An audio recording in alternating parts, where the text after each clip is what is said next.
अकिवाट येथील गोमतेश बहुउद्देशीय सेवा प्रतिष्ठान संचलित Tulips pre primary school Akiwat येथे सालाबादप्रमाणे play group, nursery, junior KG, LKG, UKG व विद्यार्थ्यांच्या वार्षिक स्नेहसंमेलनाचा कार्यक्रम मोठ्या उत्साहात पार पडला। शाळेमध्ये प्रत्येक वर्षी विविध प्रकारचे कार्यक्रम व नवनवीन उपक्रम राबवून मुलांमध्ये विविध कलागुणांना वाव मिळण्यासाठी शाळेतील शिक्षक हे नेहमीच प्रयत्नशील असतात। कार्यक्रमाची सुरुवात सरस्वती फोटो पूजनाने झाली। सनदी लेखापाल प्रणिल पाटील, संजय पाटील सर, तलाठी सूरज माने, डॉ. मनोज गायकवाड, आदर्श पत्रकार रमेश कुमार मिठारे यांनी आपल्या मनोगतामधून संस्थेस शुभेच्छा दिल्या व बालचमूचे कौतुक केले। त्यावेळी विविध स्पर्धेमधून नंबर आलेल्या विद्यार्थ्यांना बक्षीस वितरण पाहुण्यांच्या हस्ते करण्यात आले।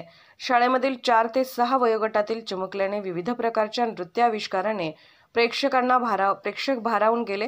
अनेकांनी बक्षिसांचा वर्षाव करीत कौतुक केले। शाळेच्या मुख्याध्यापिका वर्षा बिरनाळे मॅडम यांनी शाळेबद्दल थोडक्यात माहिती दिली। अध्यापिका सौ गीतांजली शिंदे, सौ सरिता सौंदते, श्रीमती शिल्पा दानोळे यांनी मुलांच्याकडून अतिशय चांगल्या पद्धतीने सराव करून कार्यक्रम पार पाडला। पाहुण्यांचे स्वागत गीतांजली शिंदे मॅडम यांनी केले तर आभार प्रशांत बिरनाळे यांनी मानले। त्यावेळी कुमार तवंदकर, पत्रकार चंद्रकांत माने, पालक व ग्रामस्थ मोठ्या संख्येने उपस्थित होते। पोलीस ऑफ इंडिया न्यूज मीडियासाठी शिरोळ तालुका प्रतिनिधी चंद्रकांत माने।